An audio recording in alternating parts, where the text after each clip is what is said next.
ಕೋಪ ಬೇಡ ತನಗೆ ಮುನಿವರಿಗೆ ತಾ ಮುನಿಯಲೇಕಯ್ಯ. ತನಗಾದ ಆಗೇನು ಅವರಿಗಾದ ಜಗೆಯೇನು. ತನುವಿನ ಕೋಪ ತನ್ನ ಹಿರಿತನದ ಕೇಡು. ಮನದ ಕೋಪ ತನ್ನ ಅರಿವಿನ ಕೇಡು. ಮನೆಯೊಳಗಣ ಕಿಚ್ಚು ಮನೆಯ ಸುಟ್ಟಲ್ಲದೆ ನೆರೆಮನೆಯ ಸುಡುವುದೇ ಕೂಡಲ ಸಂಗಮ ದೇವ. ವಿಶ್ವಗುರು ಬಸವಣ್ಣನವರು ಈ ವಚನದಲ್ಲಿ ಸಿಟ್ಟು ಸರ್ವನಾಶಕ್ಕೆ ಕಾರಣವಾಗುತ್ತದೆ ಎನ್ನುತ್ತಾರೆ. ಸಾಧನೆಗೆ ಆತಂಕವಾಗುತ್ತದೆ. ನಿಶ್ಚಿತವಾದ ಯಾವುದೇ ಗುರಿ ಇಟ್ಟುಕೊಂಡಾಗ ಗುರಿ ಮುಟ್ಟುವುದಿಲ್ಲ. ಕೋಪದ ನಿಯಂತ್ರಣ ಮಾಡಿದರೆ ತನಗೂ ತನ್ನ ಆರೋಗ್ಯಕ್ಕೂ ಮಾನಸಿಕ ನೆಮ್ಮದಿಗೂ ಸಹಕಾರಿಯಾಗುತ್ತದೆ. ಇಂದಿನ ಒತ್ತಡದ ಬದುಕಿನಲ್ಲಿ ಕೋಪ ನಿಯಂತ್ರಣ ಮಾಡಿಕೊಳ್ಳದಿದ್ದರೆ ತೊಂದರೆಯಾಗಿ ಜೀವನಕ್ಕೆ ಅಪಾಯ ತಂದುಕೊಳ್ಳುತ್ತಾರೆ. ಸರ್ವಜ್ಞ ಕವಿಯ ಕೋಪವೆಂಬುದು ಪಾಪದ ನೆಲೆಗಟ್ಟು ಅನೇಕ ಅನಾಹುತಕ್ಕೆ ಕಾರಣವಾಗುತ್ತದೆ. ಕೋಪಿ ಮಜ್ಜನ ಕೆರೆದರೆ ರಕ್ತದ ಧಾರೆ ಎಂದು ಬಸವ ತಂದೆಯವರು ಮತ್ತೊಂದು ವಚನದಲ್ಲಿ ಹೇಳಿದ್ದಾರೆ. ತನ್ನ ಮೇಲೆ ಯಾರಾದರೂ ಕೋಪ ಮಾಡಿಕೊಂಡರೆ ನಾವು ಶಾಂತರಾಗಬೇಕು. ತಿಳಿಯಲಾರದಕ್ಕೆ ಮಾಡಿಕೊಳ್ಳುತ್ತಿದ್ದಾರೆ ಎನ್ನಬೇಕು. ನಾವು ಮರಳಿ ಅವನ ಮೇಲೆ ಕೋಪ ಮಾಡಿಕೊಂಡರೆ ತನಗಾದ ಲಾಭವೇನು? ಏನೂ ಉಪಯೋಗವಿಲ್ಲ. ಅವರಿಗಾಗುವ ನಷ್ಟವಾದರೂ ಏನು? ಹಿತವಾಗುವುದು ಸಾಧ್ಯವೇ ಇಲ್ಲ. ಆದ್ದರಿಂದ ನಮ್ಮ ಶರೀರದ ಮೇಲೆ ಪರಿಣಾಮವನ್ನುಂಟು ಮಾಡುತ್ತದೆ. ಆರೋಗ್ಯದ ಮೇಲೆ ಪರಿಣಾಮವನ್ನುಂಟು ಮಾಡುತ್ತದೆ. ನಮ್ಮ ಶರೀರದೊಳಗೆ 72,000 ನಾಡಿಗಳ ಮೇಲೆ ನಿಯಂತ್ರಣ ತಪ್ಪುತ್ತದೆ.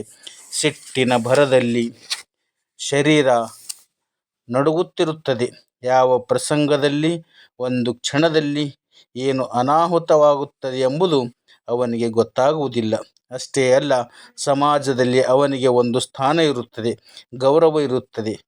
ಕೋಪ ಭಾವ ಮರೆಯಾಗುತ್ತದೆ. ಸ್ಥಾನದ ಘನತೆ ಗೌರವ ಕಳೆದುಕೊಳ್ಳುತ್ತಾರೆ. ಯಾರಾದರೂ ನಮ್ಮ ಮೇಲೆ ಕೋಪಿಸಿಕೊಂಡರೆ ತಕ್ಷಣ ನಾವು ಕೋಪಿಸಿಕೊಳ್ಳದೆ ತಾಳ್ಮೆಯಿಂದ ಇರಬೇಕು. ತಾಳ್ಮೆ ನಮ್ಮ ಎಲ್ಲ ಕಾರ್ಯಗಳಿಗೆ ಯಶಸ್ಸು ತಂದು ಕೊಡುತ್ತದೆ. ಒಬ್ಬ ಯುವಕ ಟಿವಿ ನೋಡುತ್ತಾ ಕುಳಿತಿದ್ದ. ಭಾರತ ಪಾಕಿಸ್ತಾನ ಕ್ರಿಕೆಟ್ ನಡೆಯುತ್ತಿತ್ತು. ಭಾರತದ ಕಳಪೆ ಆಟ ನೋಡಿ ಅವನಿಗೆ ಸಿಟ್ಟು ನೆತ್ತಿಗೇರಿತ್ತು. ಅಲ್ಲಿದ್ದ ವಸ್ತು ತೆಗೆದುಕೊಂಡು ಸಿಟ್ಟಿನಲ್ಲಿ ಟಿವಿಗೆ ಹೊಡೆದ. ಟಿವಿ ಚೂರು ಚೂರು ಆಗಿ ಒಡೆದು ಹೋಯಿತು. ಬಹಳ ಕಷ್ಟಪಟ್ಟು ದುಡಿದು ಹಣ ಸಂಗ್ರಹ ಮಾಡಿ ಟಿವಿ ತಂದಿದ್ದ. ತಾಯಿ ಅತ್ಯಂತ ಕೋಪಿಷ್ಠ ಸಂದರ್ಭದಲ್ಲಿ ಮೊಲೆ ಉಣಿಸಿದ ಮಗುವಿಗೆ ಅಪಾಯ ಇರುತ್ತದೆ. ಮೊಲೆ ಹಾಲು ವಿಷವಾಗುತ್ತದೆ. ಕೋಪ ಯಾವ ಸಂದರ್ಭದಲ್ಲಿ ಏನು ಅನಾಹುತ ಮಾಡುತ್ತದೆ ಗೊತ್ತಾಗುವುದಿಲ್ಲ. ಆದ್ದರಿಂದ ಅದನ್ನು ನಾವೇ ನಿಯಂತ್ರಣ ಮಾಡಿಕೊಳ್ಳಬೇಕು. ಒಂದು ಕುಟುಂಬ ಗಂಡ ಹೆಂಡತಿ ಇದ್ದರು. ಗಂಡ ದುಡಿದು ಪ್ರತಿ ತಿಂಗಳು ತನ್ನ ಸಂಬಳದ ಹಣ ಹೆಂಡತಿಯ ಕೈಯಲ್ಲಿ ಕೊಡುತ್ತಿದ್ದನು. ಬೇರೆ ಊರಿನಿಂದ ಬಂದ ಸಂಬಳ ತಂದು ನೋಟಿನ ಬಂಡಲ್ ಹೆಂಡತಿಯ ಕೈಗೆ ಕೊಟ್ಟ. ಹೆಂಡತಿ ರೊಟ್ಟಿ ಮಾಡುತ್ತಿದ್ದಳು. ಅಲ್ಲಿಯೇ ಸಮೀಪ ಇಟ್ಟ. ನೀವು ಊಟ ಮಾಡಿರಿ, ದಣಿದು ಬಂದಿದ್ದೀರಿ ಎಂದು ಹೆಂಡತಿ ಹೇಳಿದಳು. ಗಂಡನಿಗೆ ಊಟ ಬಡಿಸಿದಳು. ಹೋದಳು. ಮಗು ಆಡುತ್ತಾ ಬಂದು ನೋಟಿನ ಬಂಡಲ್ ತೆಗೆದುಕೊಂಡು ಒಲೆಯಲ್ಲಿ ಹಾಕಿಬಿಟ್ಟಿತ್ತು.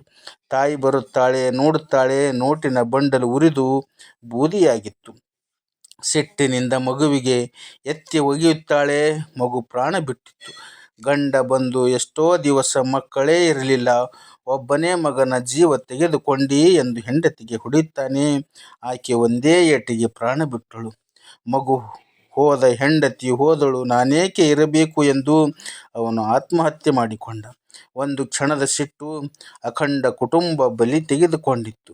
ಸಿಟ್ಟು ಅಪಾಯಕಾರಿ. ನಾವು ತಾಳ್ಮೆಯಿಂದ ಇದ್ದರೆ ನಮಗೆ ಹಿತ. ಸಿಟ್ಟಿನ ಕೈಯಾಗ ಬುದ್ಧಿ ಕೊಡಬೇಡ ಎನ್ನುತ್ತಾರೆ. ಮನದ ಕೋಪ ತನ್ನ ಅರಿವನ್ನು ನಾಶ ಮಾಡುತ್ತದೆ. ಅಜ್ಞಾನಿಯಾಗಿ ವರ್ತಿಸುವಂತೆ ಮಾಡುತ್ತದೆ. ಮನಸ್ಸು ವಿಚಿತ್ರವಾಗಿರುತ್ತದೆ. ನಮ್ಮ ಮೇಲಿರುವ ಬಾಸ್ ಬೈದರೆ ಸುಮ್ಮನಿರುತ್ತೇವೆ. ನಮಗಿಂತ ಕೆಳಗಿನವರು ಬೈದಾಗ ತಕ್ಷಣ ಸಿಟ್ಟು ಮಾಡಿಕೊಂಡು ಜಗಳಕ್ಕೆ ಹೋಗುತ್ತೇವೆ. ಮೇಲಿನವರು ಬೈದಾಗ ನಮಗೆ ಸಿಟ್ಟು ಬರಲಿಲ್ಲ. ನಮಗಿಂತ ತೆಳಗಿನವರು ಕೋಪಿಸಿಕೊಂಡಾಗ ನಮಗೆ ಸಿಟ್ಟು ಬಂತು. ಸಿಟ್ಟಿನ ಬೀಗ ನಮ್ಮ ಹತ್ತಿರವೇ ಇರುತ್ತದೆ. ಎಂತಹ ಪ್ರಸಂಗದಲ್ಲಿಯೂ ತಾಳ್ಮೆಯಿಂದ ವರ್ತಿಸಬೇಕು.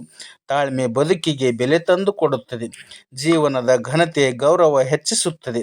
ತಾಳಿದವನು ಬಾಳುವನು ಎಂಬಂತೆ ತಾಳ್ಮೆಯಿಂದ ಸುಖ, ಶಾಂತಿ ಲಭಿಸುತ್ತದೆ. ಸಿಟ್ಟು 3 ಪ್ರಕಾರ ಎಂದು ಹೇಳುವುದುಂಟು. ನೀರಿನ ಮೇಲೆ ಗೆರೆ, ಉಸುಕಿನ ಮೇಲೆ ಗೆರೆ, ಕಲ್ಲಿನ ಮೇಲೆ ಗೆರೆ. ಮಹಾತ್ಮರ ಸಿಟ್ಟು ನೀರಿನ ಮೇಲೆ ಗೆರೆ ಎಳೆದಂತೆ. ಅವರು ನಮ್ಮ ಒಳ್ಳೆಯದಕ್ಕಾಗಿ ಸಿಟ್ಟು ಮಾಡಿಕೊಳ್ಳುತ್ತಾರೆ.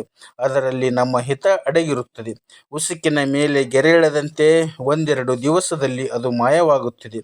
ಉಸುಕಿನ ಗೆರೆ ಗಾಳಿ ಬೀಸಿದಾಗ ಗೆರೆ ನಾಶವಾಗುತ್ತದೆ.